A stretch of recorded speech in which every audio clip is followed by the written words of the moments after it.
I'm Seth. And I'm Jonathan. And welcome to No Experts Allowed. You know what we love? The Bible. You know what we don't love? When people use the Bible to scare or hurt others, instead of allowing it to transform them and their communities. So we're trying something different. Two Bible nerds hosting a podcast that isn't about technical details, but is about two simple questions. What's the story? And what's the point? One of us will prepare for the conversation. Let's call them the non-expert. The other will respond to the story as they hear it. We'll call them, and you, the storyteller. So we can show you that you don't need to be an expert to hear the Bible speak to our world. Join us. Let's tell a good story today. Hello, Jonathan. Hi, Seth.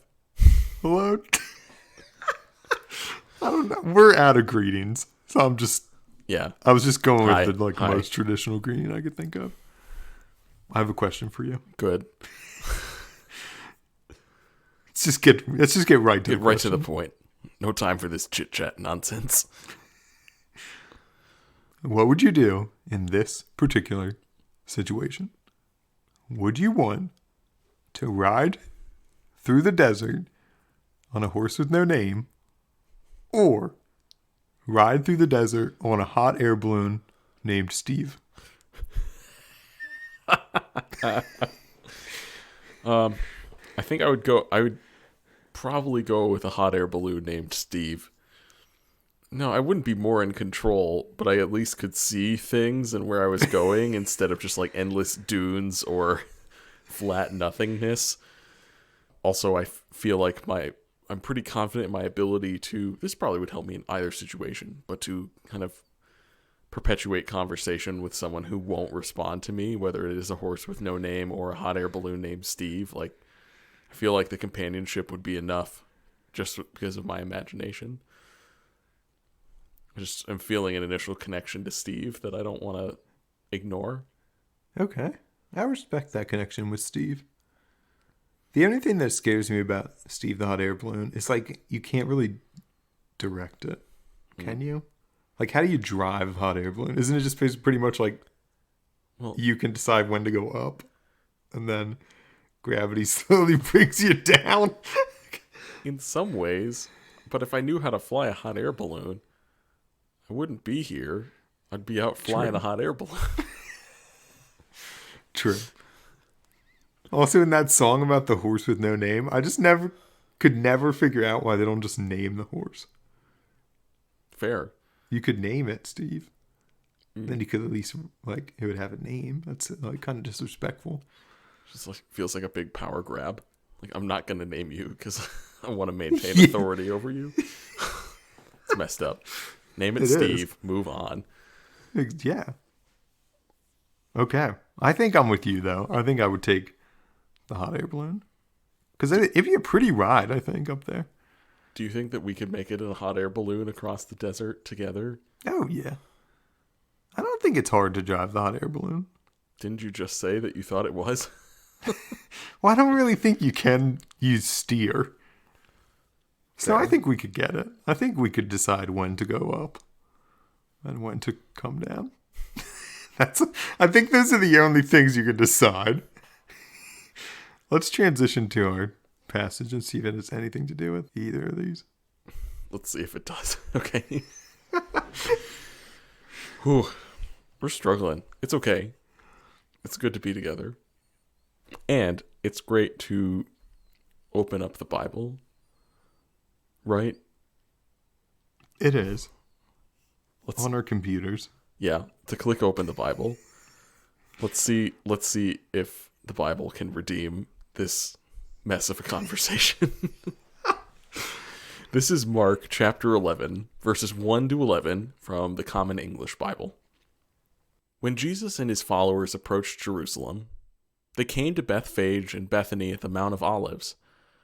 Jesus gave 2 disciples a task, saying to them, "Go into the village over there. As soon as you enter it, you'll find tied up there a colt that no one has ridden. Untie it and bring it here. If anyone says to you, 'Why are you doing this?' say, 'Its master needs it,' and he'll send it back right away." They went and found a colt tied to a gate outside on the street, and they untied it. Some people standing around said to them, "What are you doing, untying the colt?" They told them just what Jesus said, and they left them alone. They brought the colt to Jesus and threw their clothes upon it, and he sat on it. Many people spread out their clothes on the road, while others spread branches cut from the fields. Those in front of him and those following were shouting, "Hosanna! Blessings on the one who comes in the name of the Lord. Blessings on the coming kingdom of our ancestor David. Hosanna in the highest." Jesus entered Jerusalem and went into the temple. After he looked around at everything, because it was already late in the evening, he returned to Bethany with the 12. All right. Happy Palm Sunday, Seth. This is a great passage. Thank you. Great story. Why'd you go with the Common English Bible this week? I wanted to kind of bring us home a little bit. I feel like we've used the Common English Bible a lot, and I think it's particularly attuned to what texts sound like out loud. I wanted to make sure that we were hearing this text in kind of all of its glory. And I also thought last week you took us in a new direction, which was great with the JPS. I just wanted to maybe bring us back to somewhere that was familiar, that felt like solid ground. Yeah. So while you were reading, is there anything that jumped out at you? Besides like a stolen colt? Oh, yeah. That was one thing. Was just like the explanation that Jesus gives them and the fact that that works. Like, what if the person talking to you is the person whose colt it is? Like, I kind of want to imagine what would happen if they weren't able to get the colt. Like, I kind of want like a Saturday Night Live sketch about Palm Sunday without the donkey. It's just like he's got to ride it on the two disciples. Yeah, the two. Well, you come back and they couldn't find it, and Jesus is like, "All right, well, you're the donkey now." So that was pretty amusing. It was also pretty amusing to me that this whole ordeal is around Jesus entering Jerusalem, which in Mark in particular I know is really significant. And then in the last verse, at the end of the day, he just leaves the city. Like, wait. He's like, okay, it's late. Right. The nightlife's dying down. Yeah. It's kind of a weird little like tidbit at the end. Yeah. They seem so excited to see him, right?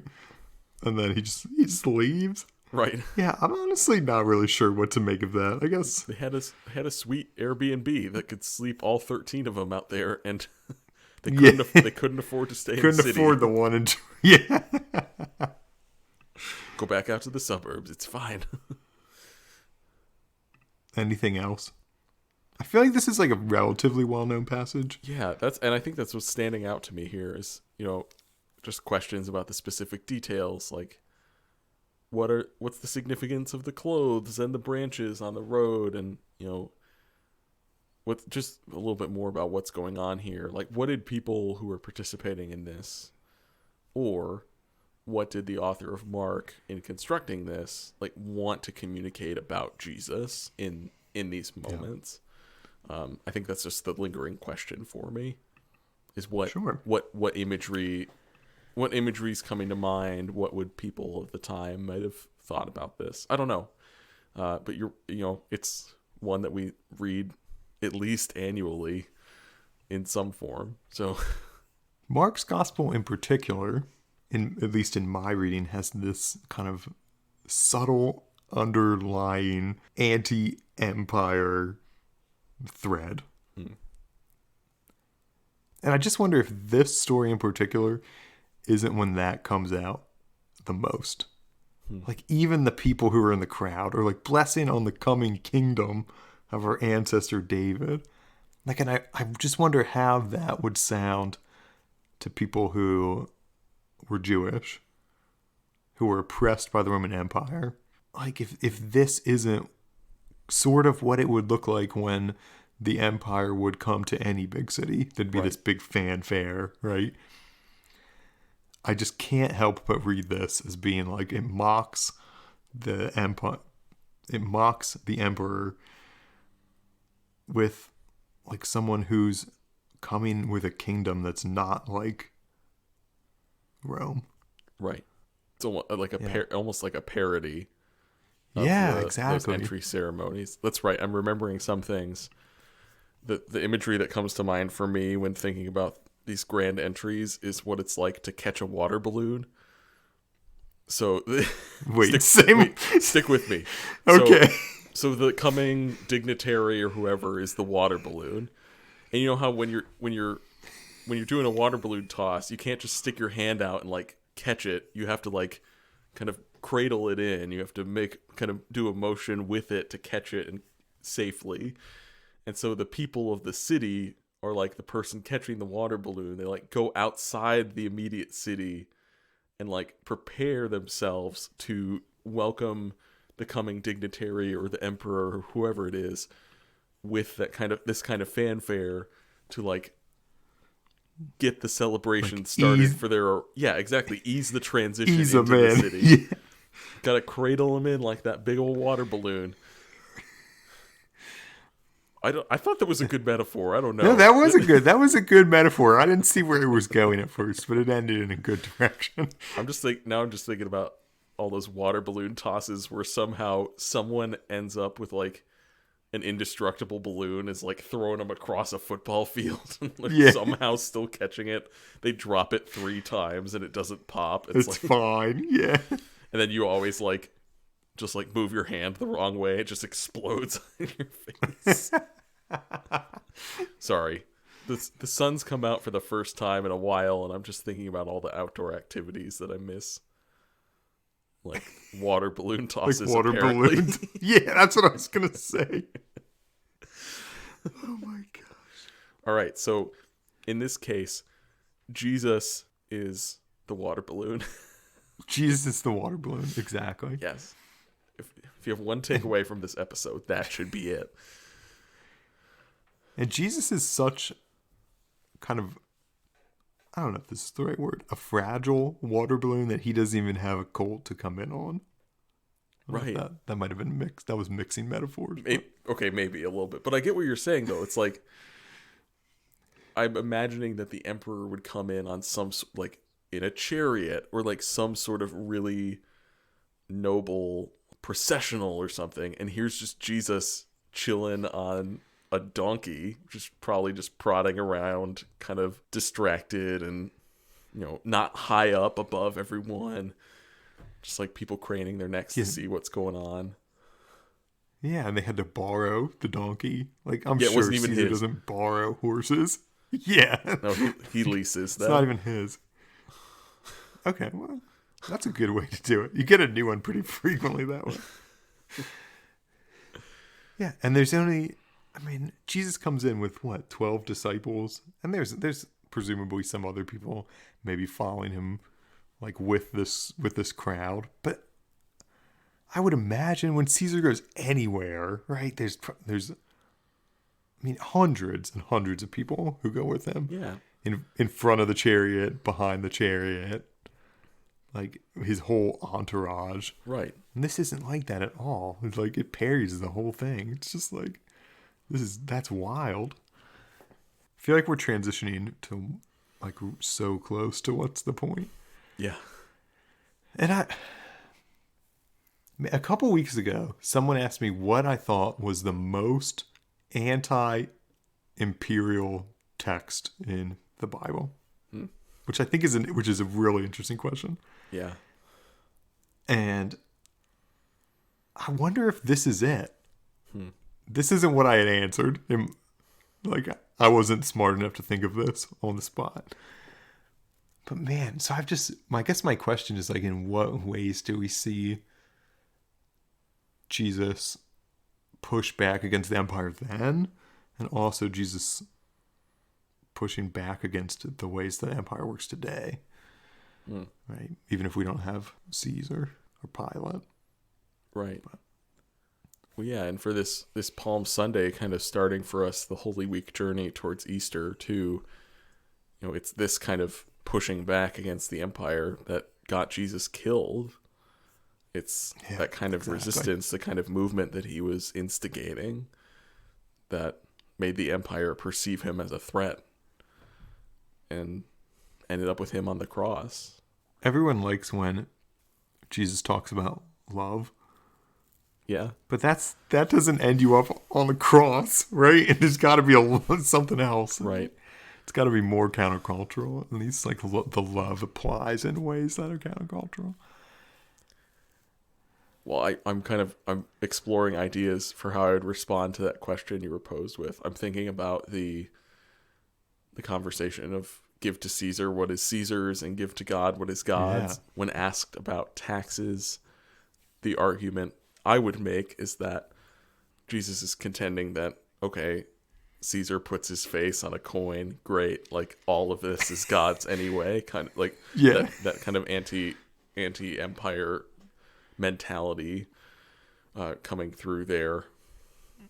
And also thinking just about the fact that throughout Jesus' ministry, that the fact that Jesus uses language like kingdom, thinking about a reign and realm that is pervasive, that is powerful in the midst of an oppressed community in one of the most powerful empires the world has ever known. The fact that that language is coming up all the time. The fact that Jesus is given the title and refers to himself as the Son of God, which is a title often reserved that was reserved literally for Caesar, and even hijacking the genre of the Gospels. Like the Gospels were an imperial tool to talk about where the emperors came from, how they were born, and the amazing things that they've done to prove that they are the best emperor that ever emperored. And and then the Jesus movement, the movement of the way, comes along and says that's not what a king looks like, and let's talk about Jesus instead, and use this format to tell stories that might not be historically accurate or in the right timeline based on our modern standards today, but perfectly served their purpose of telling a story about who they understood Jesus to be and what about Jesus' character we as readers or as hearers needed to understand. There's so much subversion, even in the format of these Gospels that we can read today. And I don't know. I'm more so stuck on the anti-imperial mindset, and maybe those are some ways that Jesus speaks against it. What do you think about Jesus speaking against empire and that idea today? Well, we obviously don't have a Caesar. Like, we do have these kind of institutions that exert almost complete control over people's lives and their livelihoods. I also just wonder, if just like Caesar, they always make promises that they can't keep. And if that isn't maybe one of, if not the fundamental difference between empires of this world and what God's reign and realm look like. Those promises, right, are always true. Yeah. Yeah. Well, I think you're also assuming that the promises the empire makes are promises that they intend to keep. True. That them keeping their promises is due to some sort of moral or some sort of inadequacy, when oftentimes the promises are being made to achieve the ends of those who have power, and to hold people out and hold people back. And that's another distinction I see too, is that Jesus was subverting the social norms of not just the empire, but of his community too, by eating with certain folks, by speaking to certain folks, and even doing things like that now. I'm just thinking of parallels today of who is it that we can advocate for, or who can we eat dinner with that some might look down upon, but offer that affirmation of shared human experience that a lot of times Jesus seems to get at. He seems to speak to the people who get what it means to be human the most, and affirms them in that experience. And I wonder if we don't play into some of those same kind of false distinctions and hierarchies today too. It's interesting how satire can, or parodies can like expose some of these things, right? Right. Like the way this text like takes what happens when Caesar goes into cities and then flips it. It just makes it seem so paradoxical, so extreme. Like, that's not what it's not what an empire looks like. I think that's why I like all the late night TV shows that kind of do that, right? Like Trevor Noah. Mm-hmm. Like it's like it like plays along for a little, just enough that it can like subvert it. Right. What do you think about Jeff Bezos as like a type of Caesar? I thought you were just gonna stop at what do you think about Jeff Bezos? I don't know. Well, I know you've shared with me that you've given up Amazon for Lent. I've certainly tried in the past year or so to minimize my Amazon shopping, and it is astounding to me how difficult that is. Yeah, agreed. I was just looking at something today. It was talking about we're right around the time of the year anniversary of starting pandemic, and Jeff Bezos has made over $70 billion in the past year, increasing his net worth by like 75% to over like $180 billion. And, he'll counter that like Amazon workers got a raise too. Their minimum wage increased by $1 per hour. So definitely an equivalent example. And I don't know. It's like there are certainly some disconnects between his role and the role of emperor. But in terms of someone who wields unfettered influence, like just literally does whatever he wants, and no one can touch his money, no one can touch his company. There is certainly a level of influence there that is not measured, and I don't know. I'm not sure.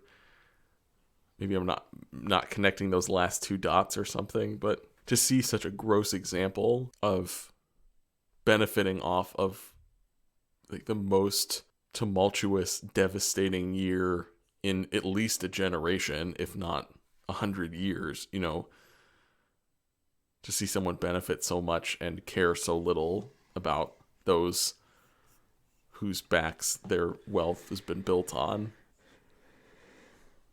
Yeah, there's some connections being made there. I think it's a little slow for me, though. No, that's okay. And you're right, I gave up Amazon for Lent. It's a lot harder than I thought it was going to be. Like I just thought, I can just buy everything off another, some other website, like, or go to the actual store right now.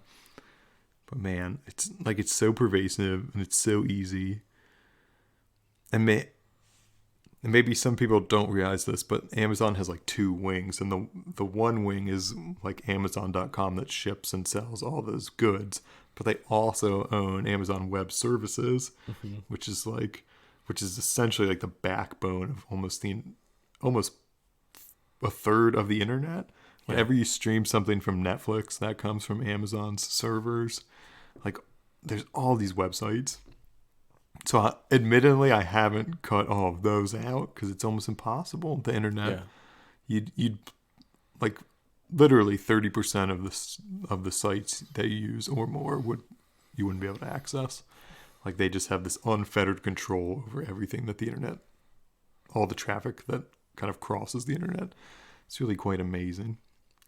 So I was thinking about that as someone who has like all of this power, right, and does so little for the workers in Bessemer, Alabama, where they're trying to unionize. For me, that was the impetus for my Lenten practice. Yeah. In Bessemer, Alabama, Amazon worked with the town to shorten the light cycles outside their fulfillment center because pro-union workers were like standing on the corners and they were handing out union pamphlets. So Amazon worked with the town to make the lights shorter so they would have less time to hand those out. And I thought, oh, if that is an empire Right. attempting to perpetuate itself, I just don't know what is. Exactly. It's those back alley dealings that feel a lot like crucifying a carpenter's son from Nazareth who happens to be stirring up a lot of trouble. You know? Yeah. Like these things that are affirming and celebrating and lifting up those who are cast to the margins, those who, like I said, on whose backs the powerful thrive. That's the work that Jesus did, and it's not just work that goes in a good direction. It's work that goes in God's direction, and that's the work that got Jesus killed. The empire panicked; it got defensive because it realized that the holes that Jesus was poking in its narrative and the holes that it was poking in its defenses were real, and the walls were falling down, and they needed to act quickly and swiftly. That's why Amazon's doing these shady things with the town, is because they're like, crap, this could work. This could help. Exactly. This could help people get what they want and like live a better life. We need to stop that from happening to ensure our CEO can still pad his pockets and again make $70 billion in personal wealth My gosh. in the past year. It's that work. It's to call it kingdom work, to call it work of the reign and realm of God. Those steps in the direction of liberation are the ones we need to try to take, and the ones that will put the biggest targets on our back. And that's what we see as we see Jesus entering Jerusalem, hailed as king, beginning a journey that would not ultimately end, but would end with him on the cross. I'm glad we're talking about this text. Me too. It's amazing how even exploring familiar texts like this, based on what we're carrying and what we're experiencing, how it can just unlock something new. And it also goes to show you that the lens that you carry to the text is very important, and being unbiased is, I would say it's not possible. And honestly, I'm not very interested in being unbiased, because that's rejecting like who we are and who, how we're reading everything that we encounter. I'd rather be aware of it than try to pretend that I'm not part of it. Mm-hmm. Palm Sunday. Yeah, what a radical text. Yeah. It seems so simple on its surface. He rides in on this little colt, but it's like, it may be, at least for me, one of, if not the most radically subversive texts in the Bible. Agreed. With that, will you pray with me? I'd love that. Lowly God, unlike Caesar, you enter Jerusalem on a lowly horse. Your face appears on wanted posters rather than coins. You sit with the little, lost, last, least, and lifeless, rather than the powerful. And in doing so, you tear down their structures, you expose their lies, and you affirm people's humanity. Help us, too, to follow in your colt's footsteps. Amen. Amen. To our listeners, thanks for joining us. Be sure to subscribe and tune in for our next episode. Jonathan, what special episode do we have this week? That's right, Seth. We actually are going to have 3 episodes being released in the coming week. Because it's Holy Week, we're going to be releasing episodes on Maundy Thursday, Good Friday, and of course, Easter Sunday. But until then, leave us a review and find us on Twitter and Instagram to continue the conversation. Thanks for walking us through that story, Seth. Thanks for helping me tell it.